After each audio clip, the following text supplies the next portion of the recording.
నమ శివాయ. భం భైరవాయ నమ. నమో రాజమాతాంగీయ నమ. విధాత టీవీ ప్రేక్షకులందరూ ఆ కాళభైరవుని అనుగ్రహంతో సుఖ సంతోషాలతో జీవించాలని మనస్ఫూర్తిగా కోరుకుంటూ మీ విశ్వసాయి గురూజీ.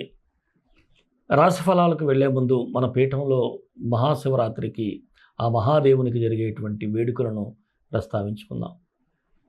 ఆ రోజు అంటే ఫిబ్రవరి 26వ తేదీ శివరాత్రి.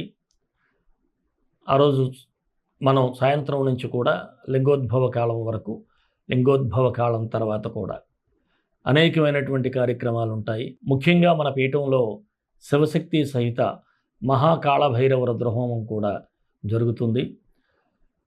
మృత్యుంజయం కూడా చేయటం జరుగుతుంది. అలాగే పార్థివలింగం, కలియుగంలో పార్థివలింగానికి మనం పూజ చేసినట్లయితే సకల పాపాలు తొలగిపోతాయని మనకి పండితులు చెప్తా ఉంటారు. అలాగే ఐశ్వర్యం ఈశ్వరాదిచ్చేత్, ఐశ్వర్యాన్ని మనకిచ్చేది కూడా ఆ పరమేశ్వరుడే. అందుకే ఆ రోజు మనం పార్థివలింగానికి పూజ చేయటం, అభిషేకం చేయటం, లింగోద్భవ కాలంలో శివధ్యానం చేయటం, ఓం నమ శివాయ అనే మంత్రంతో ధ్యానాన్ని చేయటం కూడా జరుగుతుంది. ఇటువంటి అద్భుతమైనటువంటి ఈ కార్యక్రమంలో మీరు పాల్గొన్నట్లయితే మీకున్న సకల దోషాలు తొలగి మీరు అనుకున్నటువంటి ఏదైతే మీ మనసులో కోరికలు ఉంటాయో అవన్నీ సిద్ధించేటువంటి అవకాశాలు చాలా ఎక్కువగా ఉంటాయి. తప్పక పరమేశ్వరుడు, ఆ మహాదేవుడు మీ కోరికలన్నీ సిద్ధింపచేస్తాడు. అందరూ కూడా మీరు ఈ కార్యక్రమంలో పాల్గొనడానికి మనం ఈ క్రింద స్క్రోల్ అవుతున్నటువంటి నెంబర్కి మీరు వాట్సాప్ మెసేజ్ చేసినట్లయితే వివరాలు తెలియజేయబడతాయి. మీ గోత్రనామాలతో ఇక్కడ పూజ చేయటం జరుగుతుంది. ఈ పూజ, ఈ అభిషేకం చేసిన తర్వాత ముఖ్యంగా మీకు ఒక రుద్రాక్షను మీకు పంపించటం, అంటే ప్రసాదం విభూతితో పాటు రుద్రాక్ష కూడా మీకు అందజేయటం జరుగుతూ ఉంది. అలాగే మీకు తెలిసిందే, ఎప్పుడూ కూడా మనం అన్న ప్రసాద సేవ కూడా చేస్తూ ఉంటాం మన బిడ్డలకి. ఇక నేను ఎప్పటి నుంచో చెప్తున్నాను, ఈ మధ్య మన దేవాలయం గురించి శివరాత్రికి అనుకున్నాం. అయితే కాస్త ఆర్థికపరమైనటువంటి ఇబ్బందులు ఇవన్నీ దృష్ట్యా కూడా మనకి విగ్రహాలు అయితే పాలరాతి విగ్రహాలే అద్భుతంగా మార్బల్ విగ్రహాలు తయారైపోతూ ఉన్నాయి. చాలా వరకు తయారైపోయినాయి కూడా. అంతా బాగానే జరుగుతుంది. నేను మీకు మీ యొక్క రెస్పాన్స్ కోసం కూడా వెయిట్ చేశాను. ఎవరైనా సరే మీకు తోచినటువంటి సహాయం చేయండి.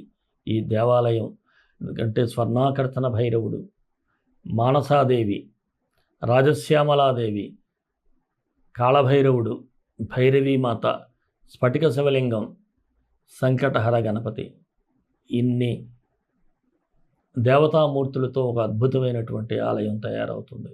మీ అందరూ కూడా మీకు తోచినంత సహాయం చేయండి. దీని గురించి కూడా మీరు వాట్సాప్లో మీరు ఎవరైనా మెసేజ్ చేసినట్లయితే దానికి సంబంధించినటువంటి నెంబర్ కూడా మీకు అందజేయటం జరుగుతుంది. రాశిఫలాల్లోకి వెళ్ళే ముందు ఒక చిన్న మాట, మన వీడియోలు మీకు నచ్చినట్లయితే ఒక లైక్ చేయండి. అలాగే సబ్స్క్రైబ్ చేయటం ఎవరూ మర్చిపోకండి మన ఛానల్ని. ఇంకా మీ బంధువర్గానికి, మిత్రులకి మన వీడియోలన్నీ షేర్ చేయండి. భైరవుని యొక్క అనుగ్రహం పొందండి. రాశిఫలాల్లోకి వెళ్ళిపోదాం. కర్కాటక రాశి ఫిబ్రవరి 16 నుంచి 28 వరకు ఈ రాశి వారికి ఎలా ఉంటుందో ఒకసారి పరిశీలిద్దాం. ముఖ్యంగా ఈ రాశి వారికి అష్టమ స్థానంలో గ్రహ సంచారం కొద్దిగా 50-50 మిశ్రమ ఫలితాలు కనిపిస్తూ ఉన్నాయి. అలాగే ఏదైనా ఒక కోరిక వచ్చిందనుకోండి, కొంతమంది వెంటనే ఎక్స్ప్రెస్ అవుతారు. కొంతమంది ఆ సమయం వచ్చే వరకు కూడా తనలోనే ఆ భావనని అణిచివేసుకుంటూ ఉంటారు. అలాంటి పరిస్థితుల్లో మీరు ఉంటారు. తప్పకుండా రాంగ్ టైంలో ఏదైనా కోరిక వచ్చినా దాన్ని నిలిపి చేసుకునేటువంటి పరిస్థితి అయితే ఉంటుంది. అలాగే బంధువర్గంతో గతంలో ఏర్పడినటువంటి వివాదాలు ఏవైనా ఉన్నట్లయితే అవి కూడా మీరు ఒక అడుగు ముందుకు వేసినట్లయితే పరిష్కారం అవుతాయి. ఇక మీ ఎనిమీస్ని మీరు కాస్త గమనించటం, వారికి మీరు సరైనటువంటి సమాధానం చెప్పటం కూడా జరుగుతుంది. అలాంటి వారిని అణిచివేసి మీరు ఒక అడుగు ముందుకు వేస్తారు. అయితే అష్టమ స్థానంలో ఇందాక నేను చెప్పినట్లు రవి, బుధ, శని ఈ 3 గ్రహాల సంచారం కూడా ఎలా ఉంటుందంటే ఏదైనా ఒక పనిని ఆలస్యం చేసేటువంటి అవకాశం అయితే ఉంటుంది. అలాగే ఆదాయం డబ్బులు వస్తూ ఉంటాయి కానీ చేతిలో ఉండవు. ఏమిట్రా బాబు ఎంతొచ్చినా అలా వెళ్ళిపోతుంది. అంటే కుటుంబంలో ఖర్చులు పెరిగిపోతూ ఉంటాయి. మీకు 100 రూపాయలు వస్తే 100 రూపాయలకి ఖర్చులు ఉంటాయి. 50 రూపాయలు వస్తే 50కి ఉంటాయి. 1000 రూపాయలు వస్తే 1000కి ఉంటాయి. అర్థం కాని అయోమయ వాతావరణం కూడా ఉంటుంది. అలాగే దూర ప్రయాణాలు చేసేవారికైతే కాస్త కలిసి వస్తుంది. ఈ దూర ప్రయాణాలు చేయటం వలన కొన్ని కొత్త విషయాలు తెలుసుకునేటువంటి ఛాన్సెస్ ఉంటాయి. అలాగే నూతన పరిచయాలు మీకు ఎలా ఉంటాయి? ఇబ్బందుల్లో పడేస్తాయి సూటిగా చెప్పాలంటే. ఎందుకంటే ఎవరో పరిచయం అయ్యారు, వారు మమ్మల్ని ఏదో ఉద్ధరిస్తారు, వారి వల్ల మాకు ఏదో జరుగుతుంది అనుకుంటే అదంతా ఉట్టి భ్రమ. గుర్తుపెట్టుకోండి. ఆవేశంలో ఉండొద్దు. ఎవరో ప్రొవోక్ చేస్తే దానికి మీరు ఉబలాట పడద్దు. జాగ్రత్తగా, నిదానంగా, వాస్తవ పరిస్థితుల్లో ఉంటే చాలా మంచిది. అలాగే గృహ నిర్మాణ ప్రయత్నాలు ఎవరైనా చేయాలి అనుకుంటే ఫలిస్తాయి. రుణ ప్రయత్నాలు మాత్రం ప్రస్తుతం అంత తొందరగా వచ్చేటువంటి పరిస్థితి లేదు. కోర్టుకు సంబంధించిన వ్యవహారాలు కూడా వాయిదా పడేటువంటి సూచనలు ఉన్నాయి. స్థిరాస్తి కొనుగోలు ఏదైనా ప్రయత్నాలు చేస్తే ప్రస్తుతం వాయిదా వేసుకోండి. లేదంటే దానికి సంబంధించినటువంటి పేపర్స్ని మీరు క్షుణ్ణంగా పరిశీలించుకునే ప్రయత్నాలు చేయండి. వివాహం కాని వారికి కాస్త ముందడుగు పడేటువంటి ఛాన్సెస్ ఉన్నాయి. నిరుద్యోగులు మాత్రం అత్యంతగా శ్రమపడాల్సినటువంటి అవకాశం ఉంది. రాజకీయ నాయకులకైతే పర్వాలేదు, ఎప్పట్లాగే యాజ్ యూజువల్గా వెళ్ళిపోతూ ఉంటుంది. ఉద్యోగస్తులకైతే కాస్త శ్రమ అధికంగా ఉంటుంది. అధికారుల నుంచి మాట పడకుండా చూసుకోవాలి. వ్యాపారస్తులైతే మీ వ్యాపారాలు అనుకున్న స్థాయిలో లేకపోవటం మీకు కాస్త మానసిక వేదన అయితే కలుగుతూ ఉంది. ఖర్చులు అధికంగా ఉండటం, అలాగే లాభాలు కూడా తక్కువగా ఉండటం కాస్త. ఎందుకంటే కొన్ని సందర్భాల్లో లాభం కంటే మనం ఐటమ్ను పంపించేయటం ముఖ్యం. అంతకాలం దాచుకుంటాం. అందువల్ల లాభాలు తగ్గించుకొని ఇచ్చేయాల్సినటువంటి పరిస్థితులు కూడా ఉంటాయి. ఇక నూతన పెట్టుబడులకి ఇది మంచి సమయం అయితే కాదు. భాగస్వామి వ్యాపారస్తులకు కూడా కాస్త డల్గానే ఉంటుంది. మరి ఈ నూతన ఒప్పందాలు ఏమైనా ఉంటే ఈ పక్షం రోజులు వాయిదాలు వేసుకోండి. షేర్ మార్కెట్ కూడా అంత అనుకూలంగా లేదు. చిరు వ్యాపారస్తులకైతే ఎక్కువగా మీరు ఏదో ఒక వంకతో వెళ్ళలేకపోవటం, అంటే మీ వ్యాపార సంస్థలకు సెలవులు పెట్టేయటం జరుగుతూ ఉంటుంది. కళారంగం వారైతే చాలా శ్రమించాల్సినటువంటి పరిస్థితి. విద్యార్థులకు కూడా మిశ్రమంగా ఉంది. ఏదో చదువుకుందామని కూర్చుంటే ఎవడో ఒకడు ఫోను, లేకపోతే ఎవడో ఫ్రెండ్ మెసేజ్, ఏదో ఒక విధంగా చదువుకి డిస్టర్బెన్స్ అయితే ఉంటుంది.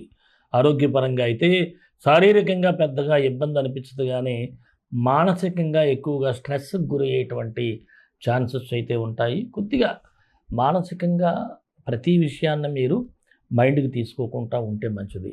ఇక ప్రేమికులైతే చాలా జాగ్రత్తగా ఉండాలి. ఎందుకంటే మీ పార్ట్నరే మిమ్మల్ని చీట్ చేసేటువంటి అవకాశాలు ఉన్నాయి. జాగ్రత్త. మరి ఈ రాశివారు 17, 23, 25 బాగానే ఉంది. 18, 21, 27 నిదానంగా వ్యవహరిస్తే సరిపోతుంది. కర్కాటక రాశి వారికి మరిన్ని మంచి ఫలితాల కోసం విశ్వగురు సక్సెస్ మంత్రాలు పఠించండి, విజయాలు సాధించండి. ఈ రాశివారు రవి, బుధ గ్రహాలకు పరిహారం చేసుకోవాలి. సూర్యభగవానుడికి ఓం హ్రీం సూర్యాయ నమః, ఓం హ్రీం సూర్యాయ నమః అని ప్రతిరోజు ఉదయాన్నే లేచి అతనికి ఏ తులసి మొక్క దగ్గర నిల్చొని ఆర్ఘ్యం ఇచ్చినట్లయితే మంచి ఫలితాలు ఉంటాయి. అలాగే బుధగ్రహానికి బుధగాయత్రి మంత్రం, క్షీరపుత్రాయ విద్మహే రోహిణీ ప్రియాయ ధీమహి తన్నో బుధ ప్రచోదయాత్. నేను డిస్క్రిప్షన్లో ఇస్తాను ఈ మంత్రాలు. తప్పకుండా మీరు ఉదయం సాయంత్రం 19 సార్లు చదువుకొని, మీకు చాలా ఇబ్బందులు కనిపిస్తున్నాయి కాబట్టి మన పీఠంలో జరిగేటువంటి ఈ మహాశివరాత్రి కార్యక్రమాల్లో పరోక్షంగానైనా పాల్గొనే ప్రయత్నం చేయండి. అంతా మంచిగా జరుగుతుంది. అలాగే మన ఇష్టదైవం కాళభైరవుడు, కాళభైరవ గాయత్రి, కాళాయ విద్మహే కాళాతీతాయ ధీమహి తన్నో కాళభైరవ ప్రచోదయాత్. సర్వే జనా సుఖినో భవంతు, లోకా సమస్తా సుఖినో భవంతు. దేశం కోసం, ధర్మం కోసం, భారతీయ సంస్కృతి విలువల కోసం పాటుపడదాం. స్వస్తి.